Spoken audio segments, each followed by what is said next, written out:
My name is José Pereira. I'm from Caerus. We're an ecosystem fund for a new protocol, venture capital fund. On that question, I think that there was a very different context to the previous cycles.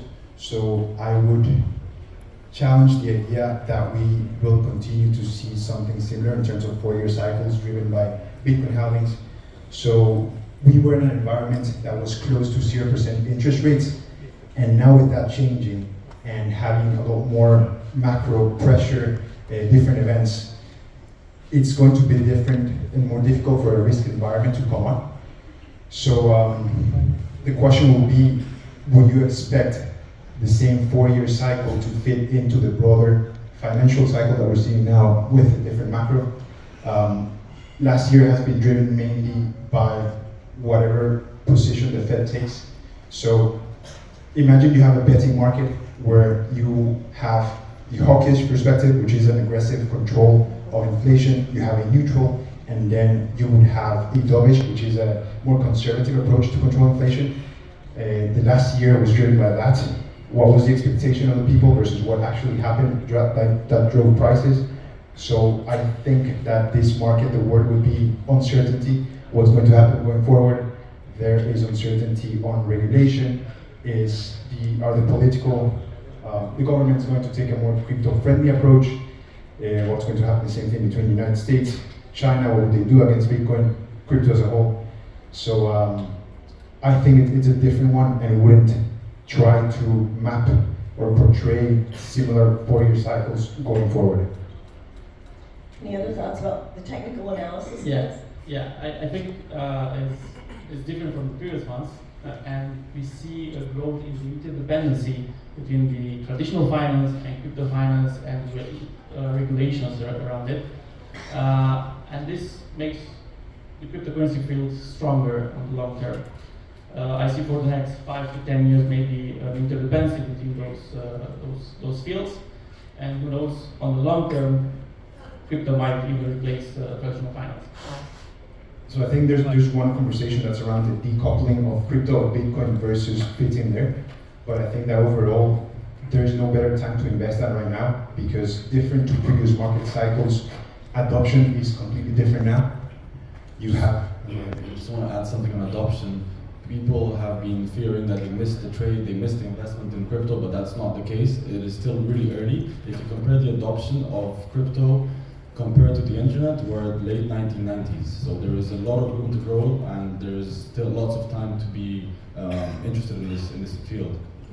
And I've heard that as well. So if I can add one last thing, I actually agree very much with what you both said about the fact that this cycle could be very different from the previous one, especially if you factor in the fact that crypto in general is so young, that we've had very little historical data about this market, and even in much longer data available markets, you may still have unexpected things happening. So in crypto, we can definitely not say with certainty, let's not turn this panel into being a fortune teller or whatever, because this is not the point, obviously.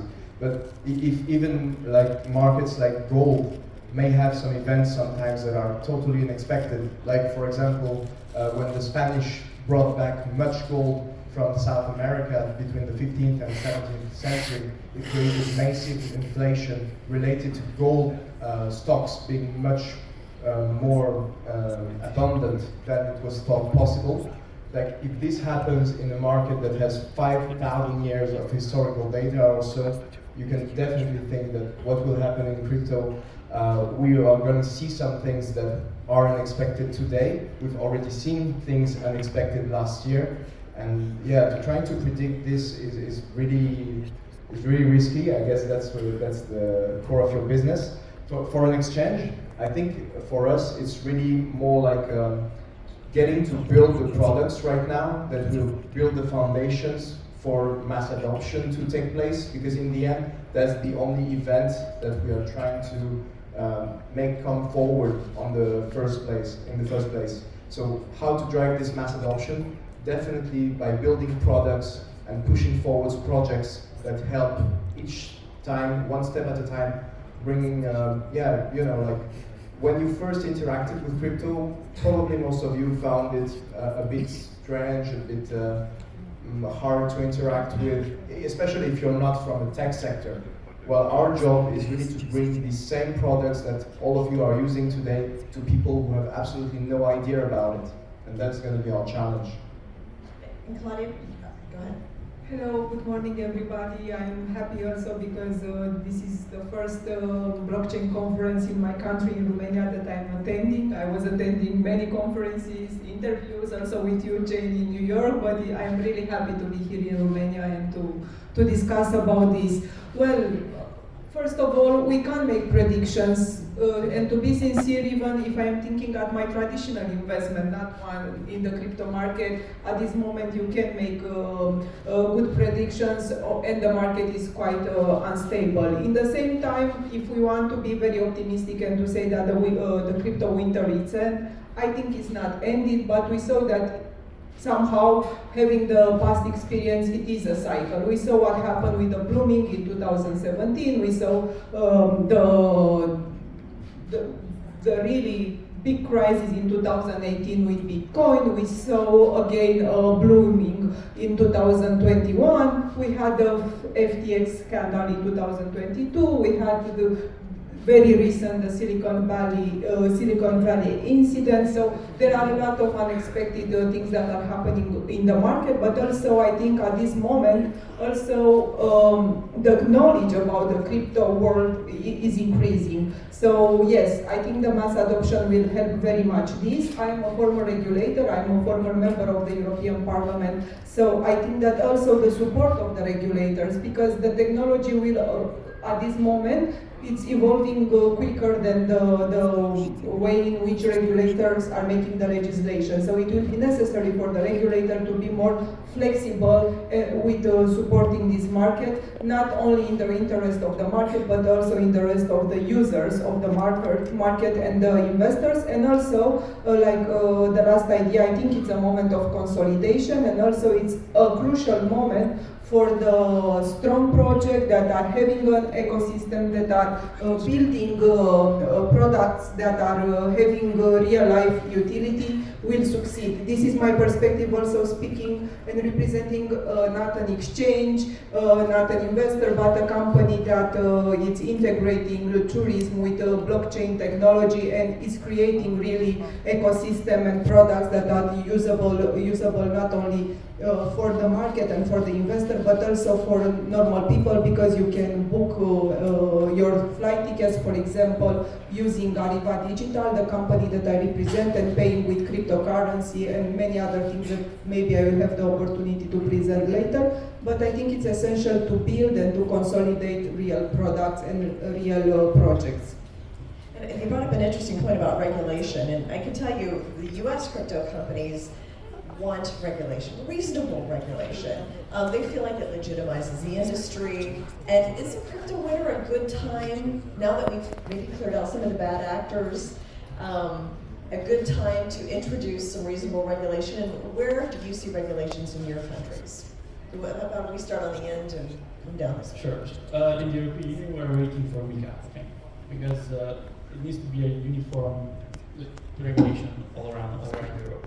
And I would suggest we do that worldwide. A uniform regulation worldwide would be the best. Well, in our case, yeah, we are really expecting from the regulator to see a bit more clearly. We have MiCA, the vote is going to take place very soon, if I'm not mistaken. So this will be a game changer. From then, decisions will have to be made, and we will see how we will, how even European countries will deal with MiCA, because it's not said if everyone is going to be implementing it at the same speed, and if everyone is not going to add on top of this something that they want to add or whatever. So having more visibility from regulator is actually a very good thing. And also we've had this example when, you know, by discussing with companies from the industry, we can get something better out there from the regulators. So I'm thinking about at the beginning when they were discussing about MiCA, the first drafts, actually they were from a French member of European Parliaments, And they had in mind that to be a accepted actor of the industry, you needed to be able, as an exchange, to cancel a transaction on the blockchain like Bitcoin, which really doesn't make sense. And if you are from this space and have a bit of knowledge just about the technology behind it, you would know that you cannot put this in the law. I'm seeing right now that there is a temptation to regulate the smart contracts in DeFi. I mean, you can do this on paper, but you cannot compel people to actually do it technologically speaking. So is this the most efficient way to do it? I'm not sure, I'm not convinced. Maybe more coming back and forth with the regulators and actors from the industry can help in this case. For example, the example I mentioned, it turned out that it was not in the end in the final version of MiCA that will be voted. So, I mean, there is a learning curve here, definitely. Yeah, we're happy to see that the regulators are learning, and we see progress there for sure. Such a fast-paced technology such as blockchain will always be in front of regulations. It will move much faster than any regulators can spend the time to learn this industry. Although it's a very boring aspect, it's very important. The company I represent is an investment fund based in London. And we are welcoming regulation because with regulation we can have institutional investors. At the moment, the majority of investors within crypto is retail, normal individual investors who are investing their own funds, but we want the pension funds, we want the sovereign wealth funds to step in the game and start investing because they are the ones that can tip the scale towards global adoption and towards prices potentially rocketing in the next decade. Well, I think that when you look at regulation, you have to see it kind of in a, let's say, this axis where you have regulation here and innovation here. So we've been mostly on this area where regulation has been low and innovation has been extremely high, and that's why we've seen some crazy experiments with the ICOs, with little cash and all that, and now we're slowly moving up, and that's a good thing. And I think that the countries that adopt and regulate move fast. They are going to attract capital, they're going to attract talent, because founders are going to move there. So depends on how you regulate. Sorry? Depending on how they regulate. Absolutely, and being crypto friendly, that's going to attract. I'm based in the UAE, so over the last year and a half, because of all the licenses that they've done for exchanges, things like that, a lot of companies are moving, bringing talent, and when you have, there's not as much technology happening there, but there are so many incentives that are attracting the developers, the founders, and then the funds will also come, and it just grows the whole ecosystem. So I think that regulation is important in terms of gaining momentum right now as crypto develops. It was very challenging for me to listen your perspective, me being a former regulator and having my expertise in adopting and creating European legislation. I was working in many dossiers in the past, and I have to tell you, when you are making a legislation, it's useful because the legislation is building and is creating trust to people to invest, and this will create more trust to people to invest in the crypto market and to have this mass adoption that we really want. In the same time, I have to tell you, from my own experience, a regulator doesn't have experience in every sector of the economic system. So it's very important to interact, to explain, to have many debates. So the approach should be from the crypto market to come and explain the regulators, which are, let's say, the details, the most important aspect that should be regulated, that should be led more flexible. So it has to be a permanent dialogue between the regulators and the industry. And I think this is essential. I have to answer you also to the question of having global regulation. It will be impossible. I know I have 15 years of experience in this respect. It's ideal. We are living in a very globalized world, not only for the crypto market, which is really a very global one and is not a national or a regional one. It's necessary to have a global regulation, but unfortunately at this moment, in the way that we have the structures of power and the systems, it's impossible. But it can be a separated regulation at European, US level, and after that some bilateral agreements that will allow to have a more global vision regarding the regulation. But yes, it's necessary to finalize. It's necessary to have a regulation. It's necessary to have a flexible and friendly regulation. And in the same time, it's necessary the permanent cooperation and dialogue between the legislators, the regulators, and the industry. I agree, and I think that, I hear from people that are outside of crypto after they hear about FTX and then all the domino effect that happened, all the other banks that collapsed after that, they're like, isn't that a scam? And, they don't really understand. And speaking of, I think there's only a handful of US lawmakers that even understand blockchain, crypto, its potential. So I think that's one of the things that's holding regulation back in the US. Now, I want to make sure we have 5 minutes for questions, so think about questions. And while you're doing that, one final question for the panel. I do hear from a lot of the companies that I talk to that this is the time they're building. They're working on the tag, they're building projects, and not worrying about the price of crypto right now. What kind of building are you seeing going on with your contacts in this industry? Okay, we'll start at the end. Sure. So for us at Binance, it's a moment where we interact with startups the most in the last few years.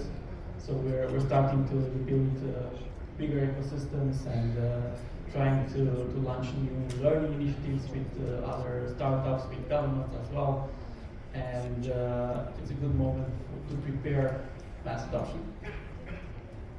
Yeah, I think we pretty much have the same approach at KuCoin. I would add on top of that we are really trying to, dig in the projects that we want to list. And right now it's kind of a double-edged sword because there is much less hype.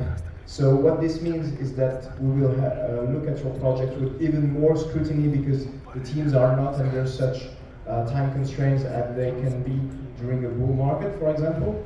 So what it means is that for a good project that really has what it takes and is in the right stage of development to access a larger market through tier 1 exchanges and so on, definitely it's a good moment to build on this end.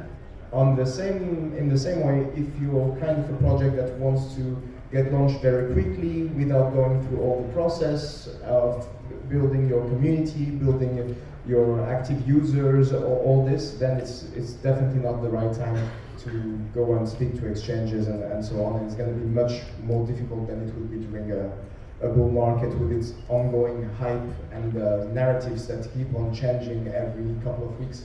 Like, it doesn't mean that there are no narratives, because when you look at it, even right now, in crypto, there are still narratives that go on every couple of, let's say, month or so, and you have like specific projects that get under the light, which is not a bad thing, obviously. Like, it's always good to have a bit of spotlight on certain projects to see what kind of specific idea they have and what kind of specific value they bring, which would otherwise get lost in the amount of projects that we have all the time. I mean, at KuCoin, we have already listed hundreds and hundreds of projects, and actually there are thousands of them who are still wanting to get listed, and many of them have a good idea as an incentive.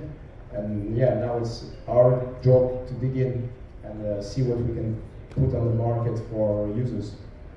Any thoughts on building? Although prices have fallen and there is less interest in the industry, builders and protocols that are being built on the blockchain are probably at all-time high. People are interested to build in this industry. People are interested to innovate, and there are lots of passionate people that are leaving traditional finance, they're leaving banking, they're leaving their normal day-to-day programming to join crypto, just because many people believe this has the potential to disrupt most industries, trillion-dollar industries, and during markets like this, you have time to think, you have time to analyze, and you have time to grow in order to take advantage of the upcoming expansionary phase. So the best time to build is now, when you have time to do so and you don't have the huge prices and there's everyone looking at this ecosystem. I think that one general change that happened, I've seen at least from 2022, 21, where there was an overheating in the market, was that anyone was launching a project without a solid enough competitive advantage. For example, they liked a specific game of, let's say, Wizards, and you would launch that game. But I think that right now what we're seeing in the deal flow side is a very strict problem solution approach. So what is the problem that they're solving? Within our thesis, which is culture and entertainment, we are seeing specifically loyalty programs. That's something that we have conviction on. We're seeing gaming infrastructure in sports, for example. If you notice, the younger generations now, there's less and less people that are watching 90-minute football games. They watch the replays. There is a different span of attention. So we're looking for technologies that address that type of market. And yeah, the same thing with music. For example, there are take rates in Web2 companies. For example, Spotify's, which is 90%. They take off all the money that is made off of the back of these artists. Spotify takes 100%, Instagram as well, Facebook. And our thesis goes towards, there's going to be a new platform that distributes that value more equitably. And we believe that these creators, talent, IP owners, brands are going to move to those platforms. So that's another thing that we're specifically looking at and seeing a lot of deal flow in. Final thoughts, Claudia?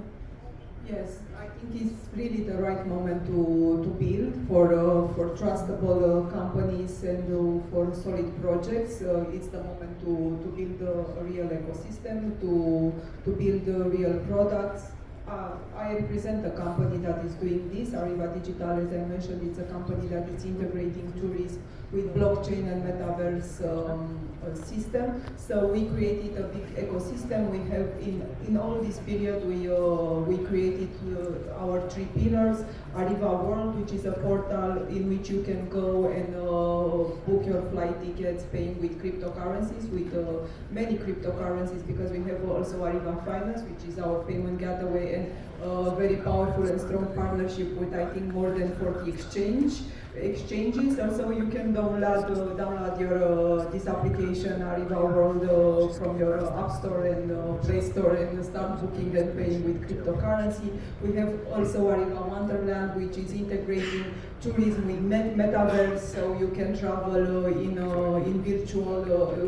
virtual reality in another city. You can play, you can earn in metaverse, you can travel in the past, in the future. So you have a lot of wonderful experiences that are developing the tourism industry, and at the same time the metaverse. You also we created this concept of new concept of advertising, so you can advertise your destination or products in our Ariva Wonderland metaverse. And of course we are creating a big community with our Telegram groups, and being permanent in contact with them, but also creating Ariva Club, which is a club in which all the lovers of blockchain, metaverse, and tourists can come and share their travel experience and also their experience regarding the crypto market. So we are building permanently because I think this is the real success of and this gives long standing to a real project in the crypto industry, to have utility, to have